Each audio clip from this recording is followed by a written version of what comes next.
get started.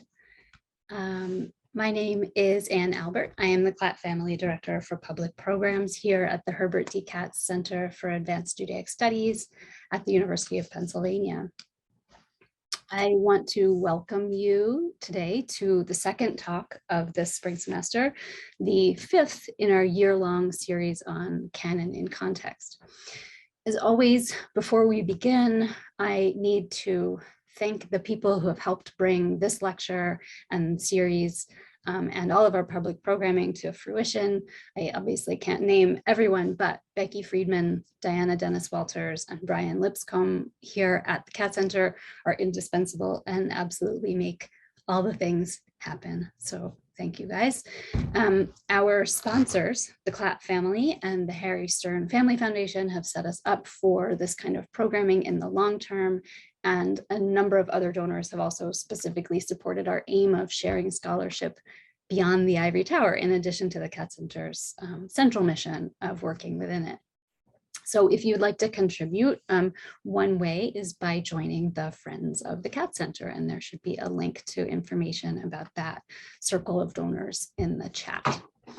So as I said, today's program continues the series that we've called Canon in Context. This is a series on the history of major compilations and codes of Jewish law, a theme that connects to the Katz Center's Scholarly Fellowship Program this year on pre-modern law. And I won't take the time now to reintroduce the series, but rather refer you to past talks in the series, which are all up on the Katz Center's YouTube channel, and there's a link to that in the chat.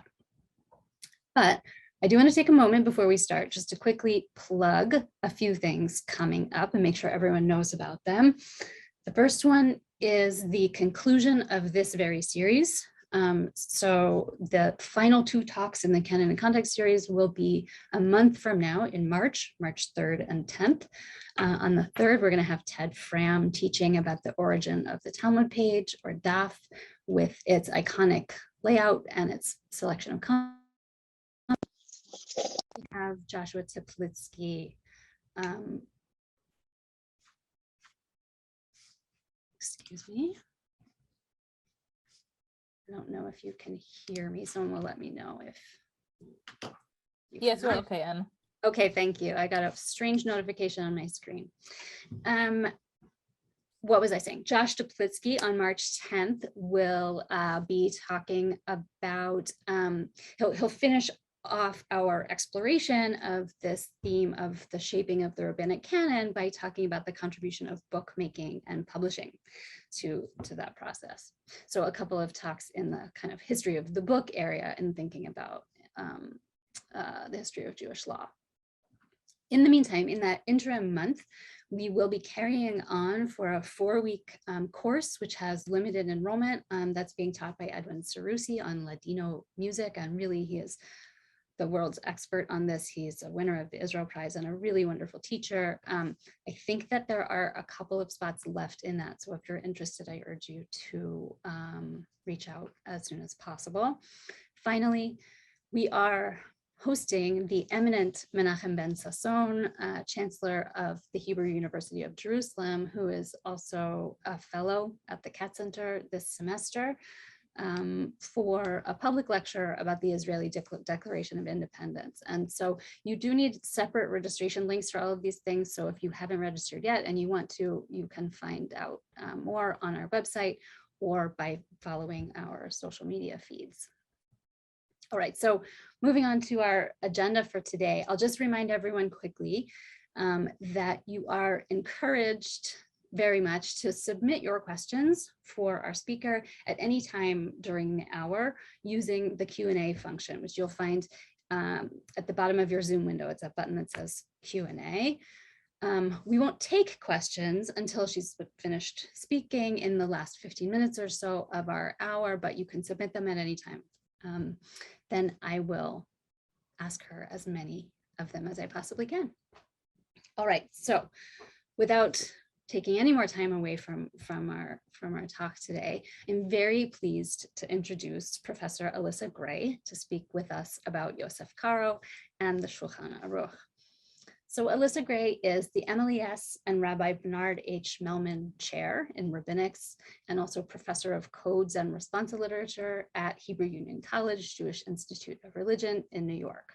She's also, very happily for us, the Tom and Alyssa Ellent Katz Fellow here at the Katz Center. So we have, I have the benefit of spending many, many months with her and hearing her wonderful questions and seeing her present. More broadly than what she's talking about today, for us, her scholarly interests include the development of Talmudic literature and the history of Jewish law. With degrees in Talmud and Rabbinics from DTS and in Mishpat Ivri from the Hebrew University of Jerusalem, she also serves the field generously as a co-editor of the Association for Jewish Studies Review, and she serves on other editorial boards. She's a wonderful and really active teacher inside and outside of the Academy, as you are about to find out. And her most recent book was called Charity in Rabbinic Judaism, Atonement, Rewards, and Righteousness from Routledge in 2019. And I know some of that work on charity has also dealt with Yosef Karo. The project she's working on this year at the center is very much what she's talking with us about today on Karo, looking at the Shulchan Aruch from this literary or textual perspective to better understand Karo's own priorities and aspirations as he came to this project of summarizing and tidying up Jewish law. So Alyssa, welcome. Thank you so much for being here. Thank you very much, Anne. It's wonderful to be with everybody. Thank you all for coming. I must say we're at a dramatic climactic point in the Canon in Context series. As Anne said, there's some wonderful talks coming up, but our talk today is at a particularly climactic point. The series, of course, started with the Mishnah and then a couple of sessions on the Talmud Bavli, the Babylonian Talmud, these very foundational texts of Rabbinic Judaism. Moved on last week, we learned about the Mishneh Torah, Maimonides' great compendium in the 12th century. And now we're sort of at the climactic point of this Jewish legal chain novel, as it were, the Shulchan Aruch, Joseph Caro's set table. And some among you may recognize my use of the famous metaphor used by the legal theorist Ronald Dworkin, the metaphor of the chain novel, sort of thinking of this path from the Mishnah to the Talmud Bavli to the Mishnah Torah, now to the Shulchan Aruch, as this kind of continuing writing, century after century, generation after generation, adding to this great story, which is Jewish law. The Shulchan Aruch in the 16th century is the last major legal work that caught on with the Jewish people nearly as a whole. In Professor Isidore Twersky's words, it is, quote, that embodiment of halakha which Jewish history has proclaimed supreme. That's not to say, and he certainly would not have said that supremacy came about in a seamless way, that it was uncontested, that it was immediate. There certainly was opposition and contestation that took different forms. But certainly by the 19th century, at the very latest, the Shulchan Aruch had come to be seen practically as the embodiment of halachic or legal nomocentric Judaism. And among others, the great historian Heinrich Gretz, for one, was not too happy about it, but be that as it may. The titles and descriptions also of some articles about the Shulchan Aruch in the 20th century, some of which are apologias or arguments on behalf of the Shulchan Aruch, also bear out the Shulchan Aruch's canonical status and its central importance in Jewish religious culture. The great Talmudist and Jewish law scholar Louis Ginsburg from the Jewish Theological Seminary called the Shulchan Aruch the codex par excellence of rabbinical Judaism. Professor Twersky's essay, from which I took the quote a moment ago, is entitled The Shulchan Aruch, Enduring Code of Jewish Law. Professor Boaz Cohen, another well-known Talmudist from the Jewish Theological Seminary, even asserted in a famous essay of his own that, quote, to reject the Shulchan Aruch would be tantamount to repudiating the Talmud, unquote. So certainly the Shulchan Aruch has this canonical central status in Jewish culture, in Jewish religious culture, and for Jewish practice. So we know, of course, that the Shulchan Aruch became an authoritative law book, seen by many as a or even the authoritative code, as it were, of Jewish law. My focus today is not on how this came about, but on the law book itself, focusing on the legal writing itself. We're going to set and then reset the table. First, we'll set the table by probing and pondering what the Shulhan Aruch's first and principal author, Rabbi Joseph Caro, says about the purpose of the work. Second, we'll reset the table by shifting the focus a bit away from legal prescriptions, the legal do's and don'ts, and we'll go to think instead of Caro as an author and the Shulchan Aruch as a work of legal literature.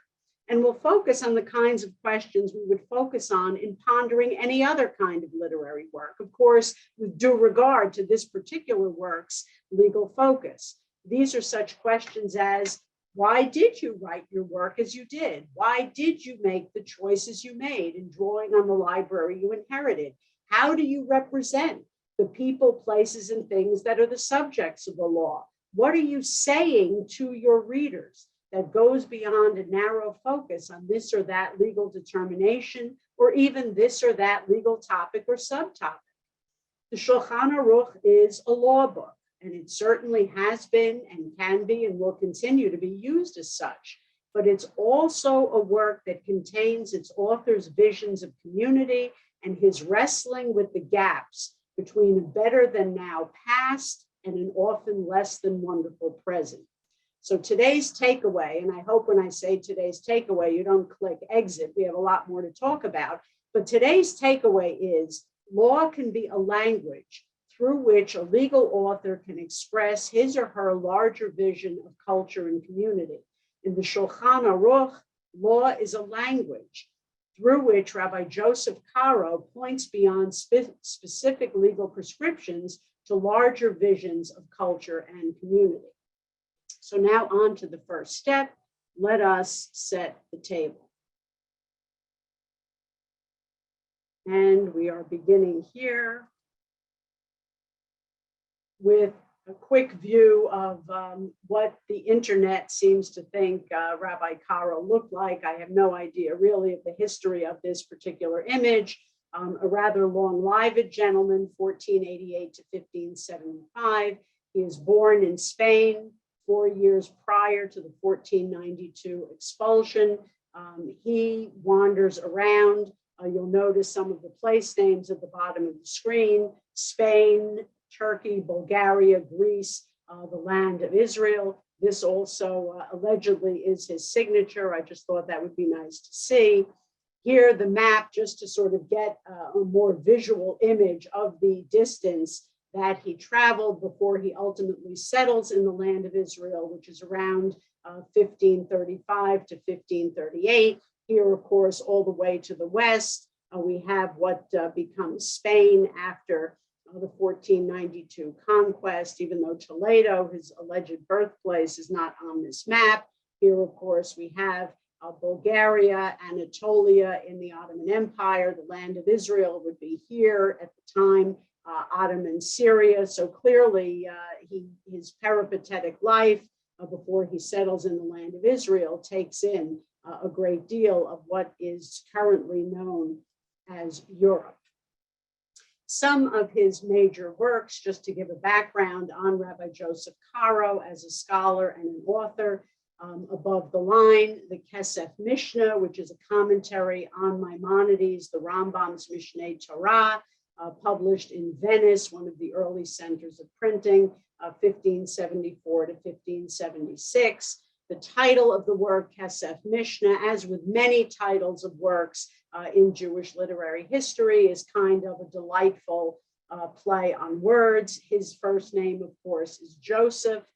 Kesef Mishnah, from the Pentateuch, we know that when Joseph's brothers came to Egypt and he begins to play the kind of cat and mouse game that he plays with them before he reveals his identity to them, one of the things he does is he has their sacks filled with grain to take back to the land of Canaan, and he returns their money to them, and eventually they bring a double portion of money back Kesef Mishneh, so the connection between the biblical Joseph and himself, which is a connection, again, that he makes elsewhere, we'll see in a minute, comes up in his title of this work, which is also, of course, a play on the name of Maimonides' work, the Mishneh Torah.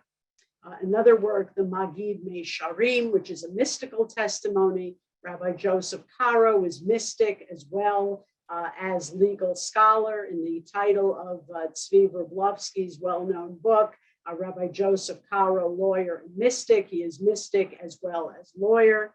He also produced collections of responsa, learned legal letters responding to real legal problems. And then below the line, we have the two works that we'll be dealing with most particularly today, the Beit Yosef, House of Joseph. This is a work that he appended to a 14th century work known as the Arba'at Turim, about which I'll say more in a minute, written in the 14th century by Rabbi Jacob ben Asher in Spain. Caro works on the Beit Yosef for approximately a 20-year period, 1522 to 1542. He revises it over another 12-year period, and the work is published in pieces. Again, it's appended to a work known as the Arba'at Turim, which is in 4 parts, and therefore as well, the Beit Yosef is published in parts from 1550 to 1559. And then, of course, the star of today's show, the Shulhan Arukh, literally the prepared table, the set table, which is, as it were, as Caro himself will tell us, a digest of the Beit Yosef, first published in Venice in 1565, and then of great significance in Jewish legal and cultural history. It is first published with the notes, the interpolated notes of the Polish scholar Rabbi Moses Isserles in Krakow from 1578 to 1580. The Beit Yosef is significant as a background to the Shulchan Aruch, so it pays for us to take a few minutes to talk a bit about it. The Beit Yosef, as I said, he worked on it from 1522 to 1542, plus years of revision. It's based on and appended to Rabbi Jacob ben Asher's Arba'at Turim. The name Arba'at Turim comes from the book of Exodus, specifically Exodus 39:10, talking about the priestly vestment, the breastplate with jewels that the high priest would wear. They set it in 4 rows, Arba'at Turim, of stones. There's also a reference, which is interesting, in the Babylonian Talmud, referring to 4 of the 6 orders of the Mishnah as the Arba'at Turei, the 4 mountains, Tura in Aramaic, meaning mountain. And again, the Shulchan Aruch is a law book which is based upon the Beit Yosef. So Caro writes one law book, the Beit Yosef, which he appends to an earlier work, and then he writes the Shulchan Aruch, which is a digest of the Beit Yosef. The Arba'at Turim is divided, as you can see here, into 4 parts. The first, Orach Chaim, path of life. And as you can see in each case, there is some sort of scriptural reference for the name that Jacob ben Asher in the 14th century gave to these parts. The first part, Orach Chaim, path of life, deals with time-triggered obligations of the Jew. Prayer begins with getting up in the morning, deals with prayer, deals with Sabbath, deals with holidays. The second part, Yoredeah, he would give instruction. Again, the phrase comes from Isaiah 28:9. Yoredeah deals with religious obligations of the Jew that are not necessarily time-triggered or that can't be predicted. Here we're dealing most notably and memorably with kashrut, the laws of what is kosher, but the laws of mourning, Torah study, respect for parents, conversion. A lot of those sorts of laws are also found in Yoredeah. The third part, Even Ha'ezer, Rock of Help, deals broadly with what we would think of as Jewish family law, marriage, divorce, etc. And then fourth, Choshen Mishpat, breastplate of decision, deals with the realm that we would think of as civil and criminal law. It begins with Hilchot Dayanim, the laws of judges, moves on to Hilchot Edut, the laws of testimony, and then moves into loans. There are laws pertaining to landlord-tenant, to contract, to tort, and again, to areas that we would think of as well as criminal law. In his introduction to the Beit Yosef, Caro says many interesting things about why he wrote the book and what it is, how it is that he will derive legal conclusions from what he's doing. And let's look at a little of what he says. This translation was done by Eugene Borowitz, published a number of years ago in the CCAR journal, the Journal of the Central Conference of American Rabbis. Here, Caro says, I decided to write a book encompassing all laws currently in effect. All laws currently in effect, of course, distinguishes the Beit Yosef from Maimonides' Mishneh Torah, which includes laws pertaining to the Jerusalem temple and to aspects of purities that are not currently in effect. And he says, I'm going to explain it all. There's sources and origins in the Gemara, all the diverse interpretations. And then significantly, he says, look, first I thought I would base my book on the Mishneh Torah of the Rambam, Maimonides. Why? He's the most famous decisor in the world. But he says, I changed my mind. Maimonides only presents one interpretation. If I were to base my book on him, I would have to spend a lot of time citing other interpretations. So I decided instead to use the book Arba'at Turim, which includes most of the opinions of the decisors, the book The Four Rows from the 14th century. Secondly, another important takeaway, Caro says, this is the goal. We should have one Torah and one rule. So in other words, he's bringing together a lot of material, but at the end of the day, he wants to make decisions. He is not simply producing a compendium. He wants to make decisions. How's it going to make decisions? Here's the third major takeaway in point 3. He says there are 3 pillars of legal instruction, Amudei Hora'ah in Hebrew, upon whose decisions the house of Israel rests. Who are these? The Rif, Rabbi Isaac Alfasi, 1013 to 1103 from North Africa. The Rambam, of course, in the 12th century, Maimonides in Egypt, and the Rosh, Rabbi Asher ben Yechiel of Germany and Spain, approximately 1250 to 1327, says these are the 3 pillars. And it seems to me that whenever 2 of them concur in a given ruling, that should be the halakha. It's a little more complicated, but we'll go with this for now. So we have a baseline trying to determine the halakha according to these 3 scholars. They form, as it were, a virtual Beit Din, a virtual rabbinic court. In the Talmud, a rabbinic court has to have a minimum of 3 judges. And we see here, Caro says, in effect, that he's going to make his legal determinations with this virtual Beit Din. However, sometimes you can't. Sometimes you have a situation where not all 3 of these scholars will opine on the same thing, or 2 of them will disagree with each other and one will be silent. In other words, you can't necessarily make a decision based on those 3. So in that case, we go to paragraph 4. In a case where one has not indicated an opinion and the remaining 2 pillars disagree, then, well, we have a virtual Beit Din of 5.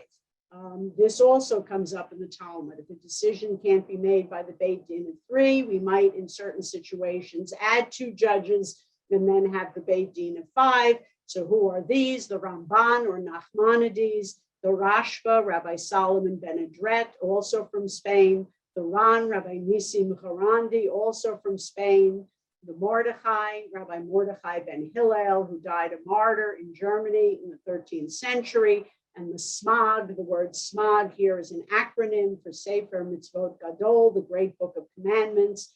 He was a Tosaphist, a peripatetic gentleman who did some preaching, wandering tours in Spain in the 13th century. And so Caro says, if we can't make a decision based upon the Beit Din of 3, here we have these scholars that we go, as he says here in the full quote, they are before us to guide us when none has ruled.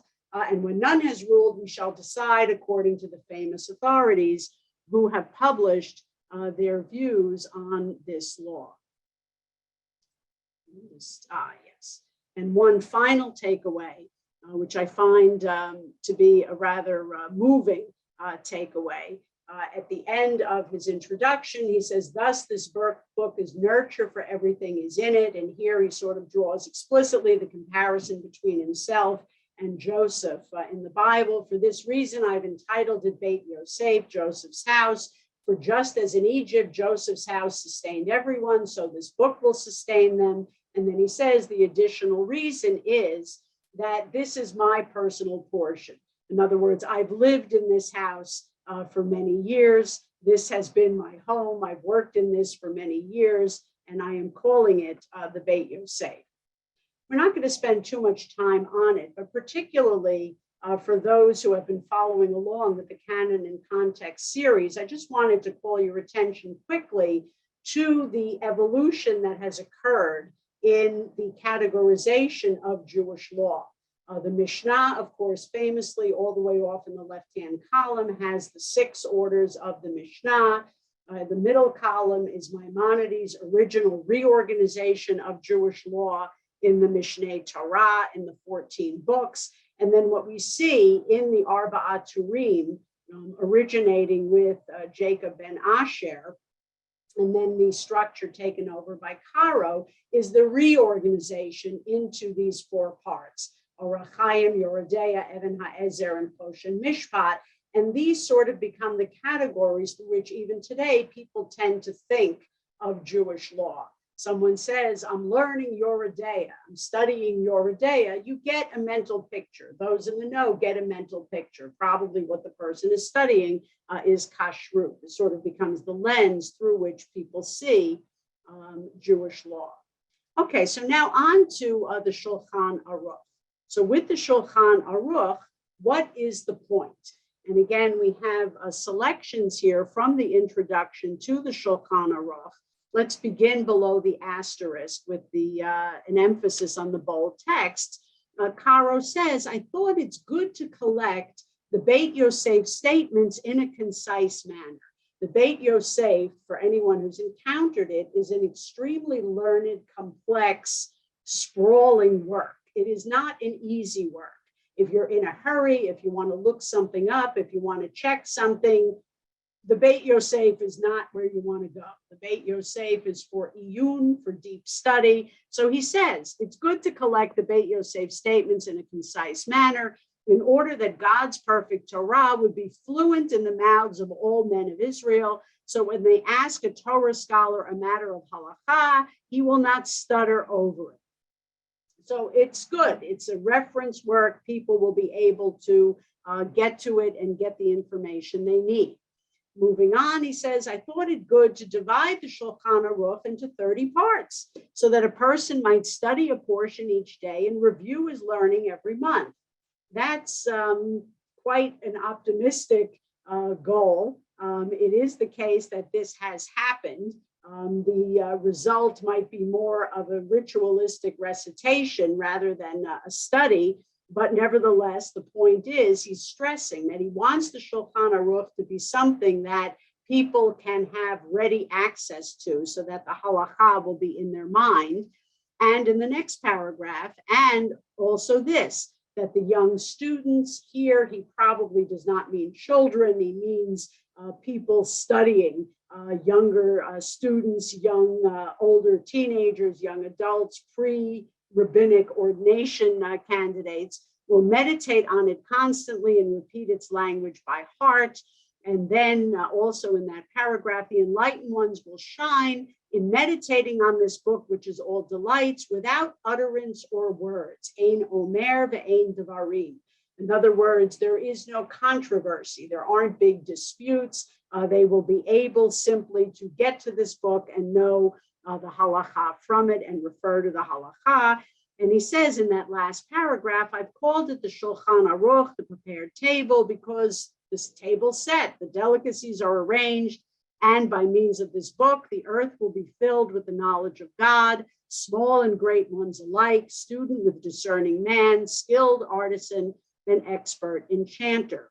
His reference to the book causing the earth to be filled with the knowledge of God is actually a wonderful little intertextual reference. And I just put up here side by side the very end of Maimonides' Mishneh Torah, the Laws of Kings, chapter 12, Halakha 5, the very end of the Mishneh Torah, where Maimonides is summing up the quote unquote laws of the Messianic era.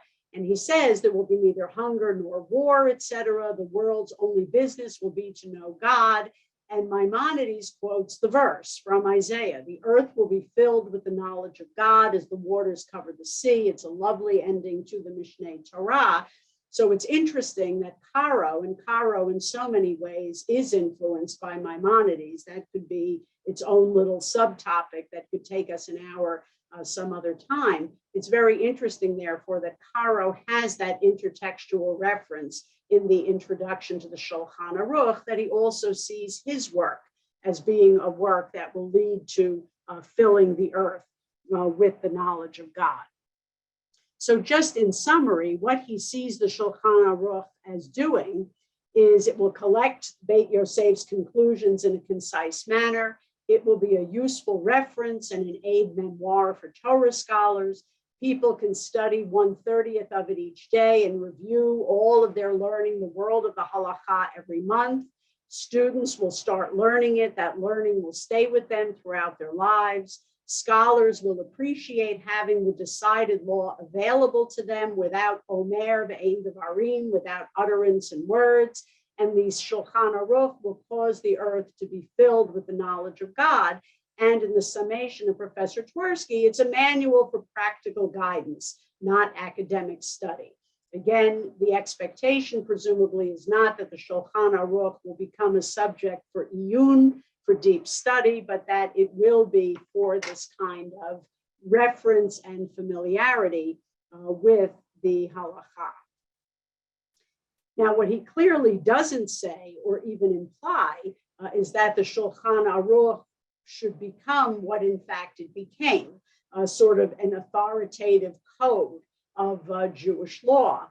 One way to think about the Shulchan Arukh, kind of working with Caro's own thoughts about what it is and trying to some extent to put it in our terms, is to think of it as a restatement. If anyone out there is a lawyer, has gone to a US law school, has practiced law in a United States jurisdiction, you're familiar with the restatement of torts or the restatement of contracts. Here I've pulled some of the key takeaways for what a restatement is. It's a secondary source. It is not something that's passed by a legislature. It's a secondary source that seeks to restate the legal rules that constitute the common law in an area. It divides the law analytically. The committees that compose the restatements go through the history of the law to weed out laws that are no longer really significant, to highlight what are the main currents of the law and to present those. And in fact, many courts adopt restatement sections verbatim, and they can be very useful in situations, here the last bullet point, where the law in the jurisdiction is unclear or non-existent.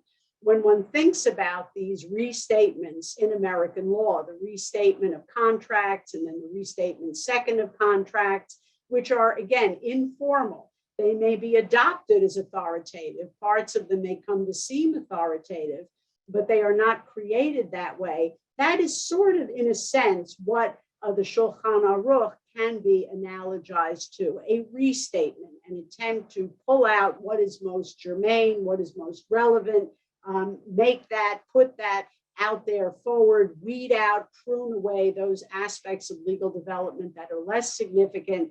And I owe this suggestion to my late colleague at HUC-JIR, Stephen Pasamanik, who I think was one of the first to propose thinking of the Shulchan Arukh in terms of this kind of restatement.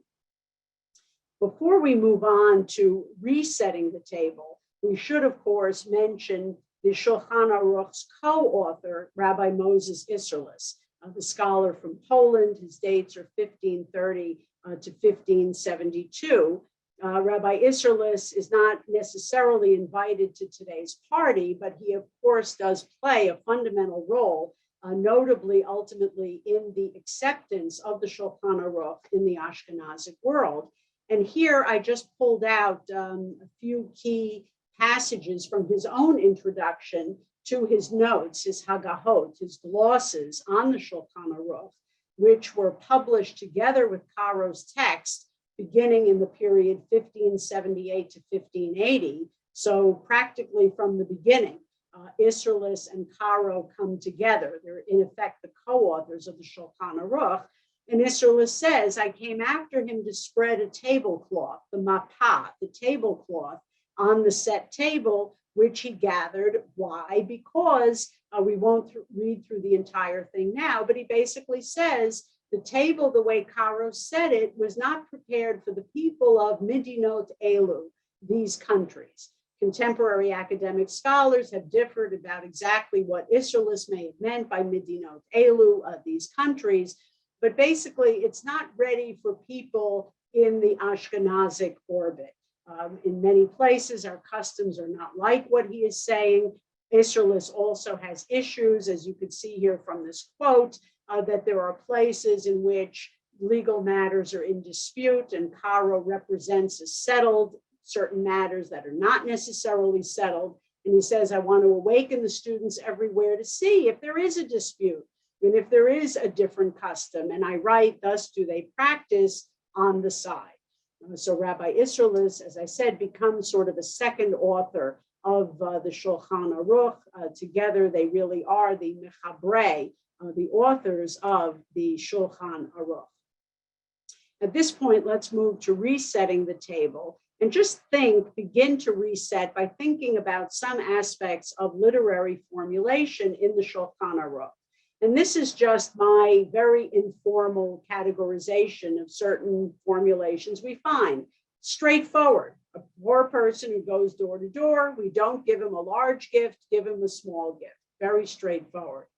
But multiple views. Again, don't forget, Caro said, Ein omer v'ein devarim. He was presenting words, he was presenting the law without giving these various statements, various views, but sometimes he does. In the first example, according to the Rambam, thus and such, all those who came after him disagreed with him. In another place, according to the Rambam, and according to the Rif, Rabbi Isaac Alfasi, and Rabbeinu Tam. In a third case, you can even have internal contradictions. In this particular place, in Choshen Mishpat, Rabbi Isserlis claims that he finds a contradiction between the Beit Yosef and the Shulchan Aruch. And then you also have places where you get religious admonition more than legal prescription. There are those who say it's not necessarily zaher to be careful, but there are those who say one must be. To be careful is a matter of a religious wag of the finger more than it is a legal prescription. So this by way of just introducing the idea that things are more complicated than he represents. He tells us he's doing something, and yes, he does that, but it's more complicated. Literary formulation in the Shulchan Aruch does deserve a study. Here, Professor Twersky himself points out, apropos the issue of author intent, what some literary critics have said about poetry may then be applied here, meaning to the Shulchan Aruch. The design of intention of the author is neither available nor desirable as a standard. In our case, as Professor Twersky, consequently, we should simply see what are some of the repercussions of the Shulchan Aruch's great historical success. So relying on Professor Twersky, let's begin to switch gears, not think of Caro so much as a jurist per se, but think of him as an author and think of the work not so much as a law book, a set of prescriptions, but think of it as a law book, a book that uses law as a language through which to make larger points about culture and community. Or here, using the words of James Boyd White, a legal theorist connected to the law and literature movement, read with an eye to possibilities of meaning, richer and more complex than the propositional. So if we think of the legal prescriptions as the propositions, let's read now with an eye to possibilities of meaning in the Shulchan Aruch that are richer and more complex than the propositional. And if we're continuing with James Boyd White, let's think about what it means to read the Shulchan Aruch and read Caro's work as an author by thinking in terms of these three steps. How does he work with his inherited language? He inherits language from the Arba'at Turim in the 14th century, from Maimonides in the 12th century, from others. How does he work with that language? Second, the art of the text. How does he reconstitute the inherited language in the new text? And then thirdly, the rhetorical community. What kind of person does the speaker, in this case, Rabbi Caro, seem to be? What kind of response does his text invite? What kind of community does his text create? Now, this is all sort of easier said than done, I would say. It's difficult to illustrate this in the limitations of time that we have, but we'll do our best here. Let's start with that issue of how does he work with his inherited language? Well, here, one way to start is by looking at the discontinuities between the Shulchan Aruch and the Arba'at Turim, on which ultimately he is basing his work in the Beit Yosef, and of course, ultimately in the Shulchan Aruch. Looking at the discontinuities, those points at which the Shulchan Aruch supplements or amends the Torah, either by retrieving a source he had omitted, adding another view, reassessing prior sources. When you look at those points of discontinuity, excuse me, that's where we clearly see the interpretive choices made in producing the Shulchan Aruch and how we can assess its singular contribution. Ultimately, the Shulchan Aruch, like any other work, like any other legal work based on other works, is a work of interpretation. He brings together and he sifts through his interpretations of his inherited library. That inherited library is the Talmud, other post-Talmudic law books, notably the Torah, as we just saw, Responsa, Talmudic commentary. All of these works are his inherited library. What he chooses to retain from the past, what he alters, what he chooses to add, how he structures and arranges the material. All of these are relevant to how he functions as a legal interpreter. All of these are relevant to how he functions, how the Shulchan Aruch functions as a work of interpretation. And here we will go to a few examples drawn principally from two topics, poverty and the poor, and then the land of Israel. When it comes to poverty and the poor, Caro has a very clear agenda. And we see this again by studying the discontinuities from the Torah of being more protective, warmer toward the poor than the Arba'at Turim. He has a very clear legal tendency. Here we can see one small example of it in how he even goes so far as to subtly amend Maimonides' famous 8 degrees of charity. Maimonides' level than which there is no higher is to give someone a business opportunity or a job. What does Caro do? He very subtly, in Yoredeah chapter 249, paragraph 15, amends Maimonides to have a form of tzedakah, which he describes as being, there is no tzedakah greater than this. What is it? To marry off orphan girls. He very subtly reformulates that highest degree of tzedakah to give an added level of protection to orphan girls who are the most vulnerable members of society. As I put it, in a bigger analysis, he has in effect subtly revised the Maimonidean degrees of charity to put a new priority near the top of the list, marrying off orphan girls, the most vulnerable members of society. This is just one small example. If we take together the various examples that we could see of what he does with poverty, we see a few things. He makes changes. If we follow the bolded text, He makes changes, adding elements favorable to the poor. He makes changes in which he highlights and insists upon not only society's obligations to the poor, but also the poor's obligations to themselves take their place as vital, productive members of Jewish society. They have to participate in the Jewish religio-national narrative.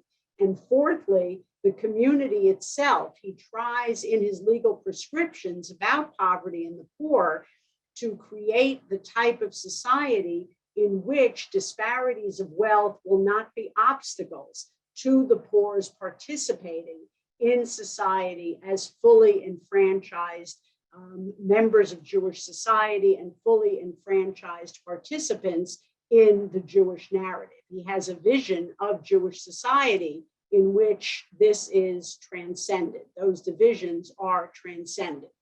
And just in the last couple of minutes before we open up for some questions, he also has a particular take on the land of Israel. Surprise, surprise, I know. He moves to the land of Israel. He is in Tzfat in the north, the mystical city of Tzfat, but there is a very clear tendency in his emendations to the Torah in the Shulhan Arukh to highlight the land of Israel. He makes the land of Israel conspicuous. He makes the practices of the people of the land of Israel, he holds them out in a particular case as the standard for other Jewish communities. He tries to describe the land of Israel as a place in which Jewish life is definitely lived in the present. What he does also do is he creates the image of a land of Israel which is caught between the past and the present. There is a great deal in the Shulhan Arukh of his use of temporal markers.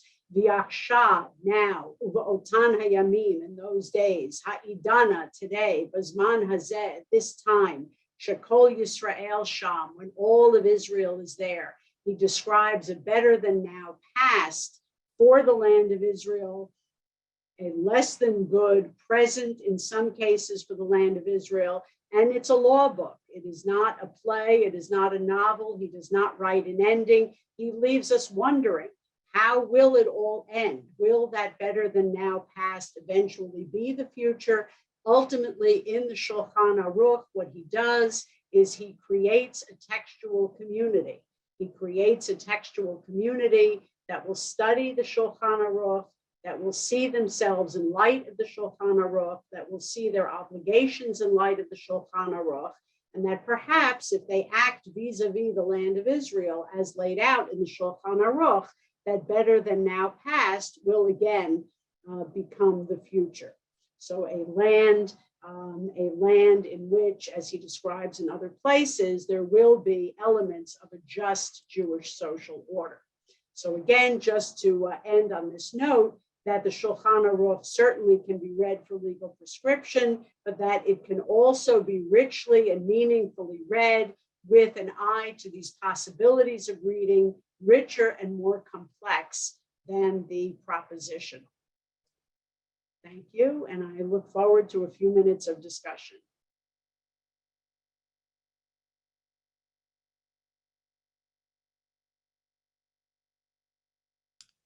Thank you so much, Alyssa. That was wonderful, so clear. As someone who has even taught some of this material before, it's really great to see everything laid out so wonderfully. So we do have some questions rolling in. The first ones that started to appear, I think in various ways are addressing this tension between authoritativeness and multivocality, right? So it seems at the start in Beit Yosef that Karo wants to bring in multiple voices as opposed to the Mishneh Torah's lack of them, right? But then in the Shulchan Aruch that drops out, then Israelis brings it back in, right? So it highlights this tension, maybe a tension in halachic thought more broadly. And so a lot of people are kind of asking about that. And I wonder if you want to talk a little bit more about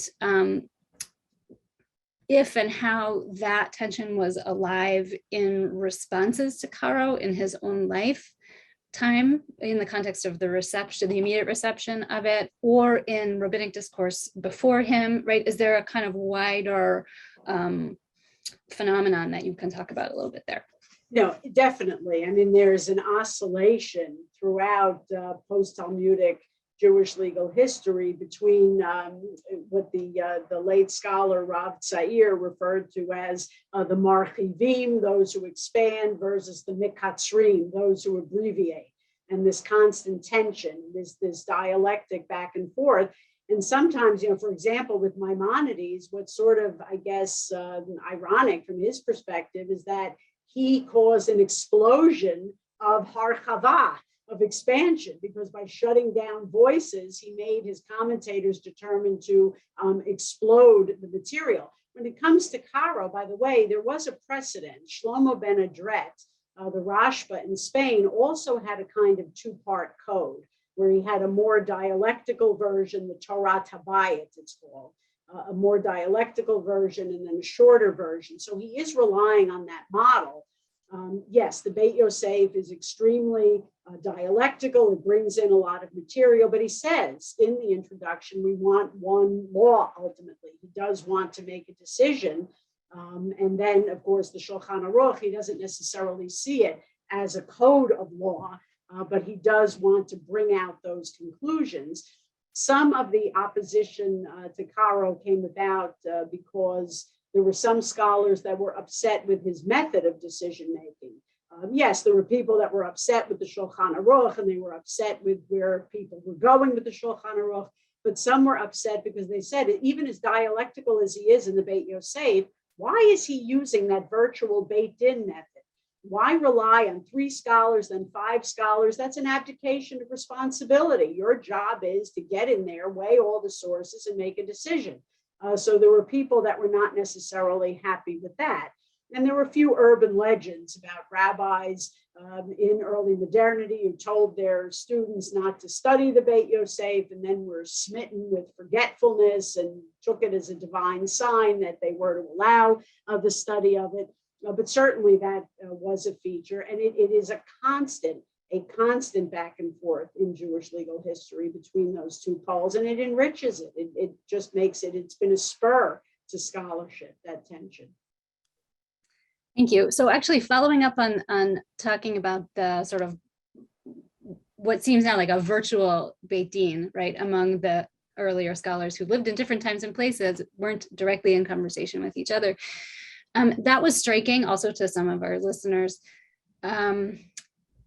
Would you say that so it sounds from what you just said, like that wasn't actually necessarily a typical way of adjudicating on the part of rabbis? So was he basically writing down something that was a typical mode of rabbinic coming to decisions, right? Like comparing sources and setting up a systematic way of saying who's right and who's wrong. Is there tradition for that, or was he doing something in practice there that was new? Well, the use of that virtual Beit Din is new. And again, some object and say, well, you need to get in there. He says, I don't want to put my head between the great mountains. That's why I want to do this. I don't want to get involved in doing that. I don't feel equal to the task. In fact, what one has to always do is test what he actually does against what he says he's going to do. There are plenty of places in the Beit Yosef where he will all of a sudden say, okay, Alfasi and the Rambam hold this way, Vahachi Naktinan, and thus do we hold. But why doesn't he do that in other places where the two of them hold? In other words, he does it sometimes and not other times. There are plenty of times where he uses scholars, of course, and he leads us to believe that he will do this. He uses scholars other than the 5 in the the virtual Beit Din, but that particular approach was new. It was taken up afterwards, by the way. The author in the 19th century of a different work, the Kitzur Shulchan Aruch, Solomon Gansfried, has his own Beit Din of 3. The path having been set by Caro in the 16th century, Gansfried picks it up later. But people don't necessarily, they don't do that kind of thing before. Now, it makes sense, by the way. Who else would you have picked? Alfasi, Maimonides, Asher ben Yechiel. I mean, it's not that those were random choices or arbitrary choices. Those were perfectly good choices. However, one of the sources of complaint, I don't know if some of the questions got to this point, was how Sephardi-centric between his Beit Din of 3 and the Beit Din of 5, which was one of Isserlis's points of contention, how Sephardic heavy that became, and the felt need then to really, in a more robust way, introduce particularly the late medieval Ashkenazic voice, which Isserlis felt was missing. But no, weighing and weighing opinions, definitely always the way to go. Having virtual Batei Din, I mean, this was something novel. Right, and then that really points to the way in which his work of codifying or systematizing was not just deciding, but was also choosing which voices to bring in and which amount of weight to give to the different voices. Right? That's what we'll start to see as we look ahead in the next couple of lectures on this topic.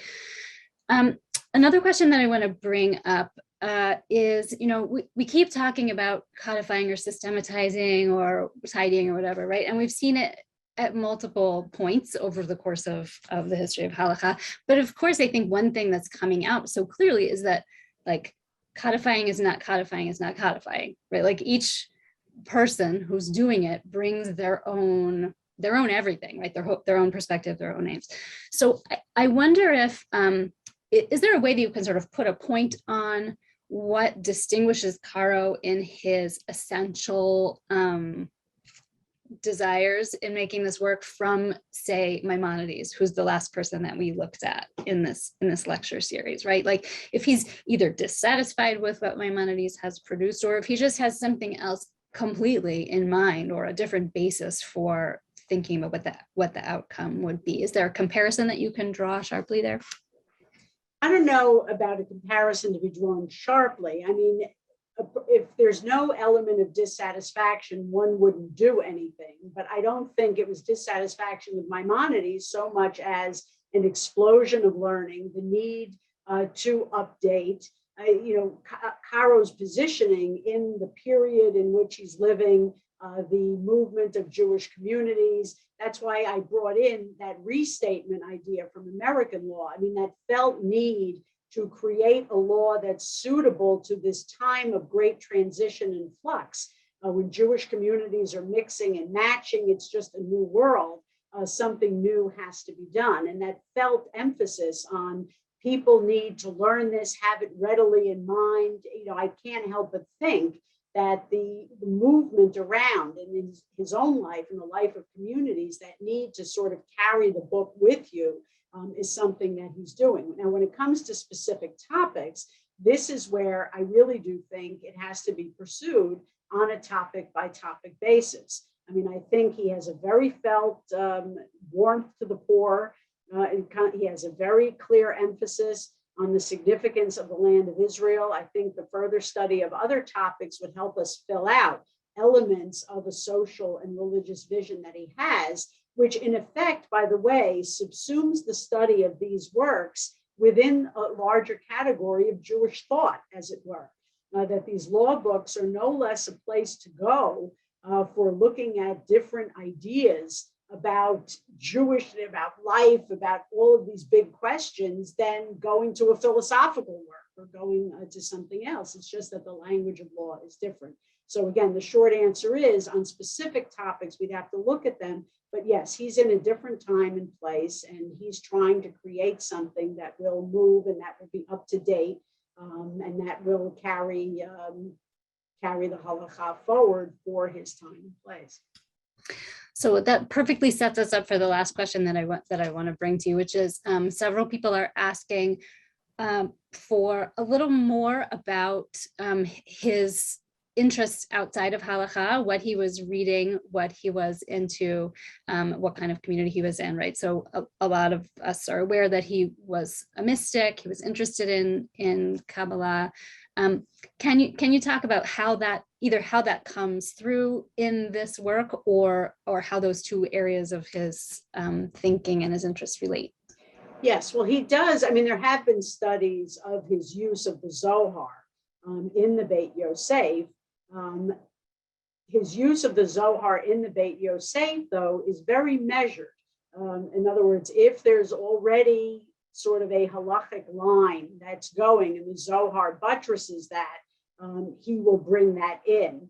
And again, there are various studies that have been done. So he does, in that sense, there is a little bit of a shiluv, a little bit of a bringing that together. In the Magid Nesharim, his mystical testimony, it is rather touching. I mean, one of the conversations, it is sort of a series of conversations with this heavenly voice, the spirit of the Mishnah, and he expresses the wish to become known as a great halachist. Even though he also wishes, in a sense, to be a great mystic as well. Maybe his desire to achieve in that realm was in some respects greater.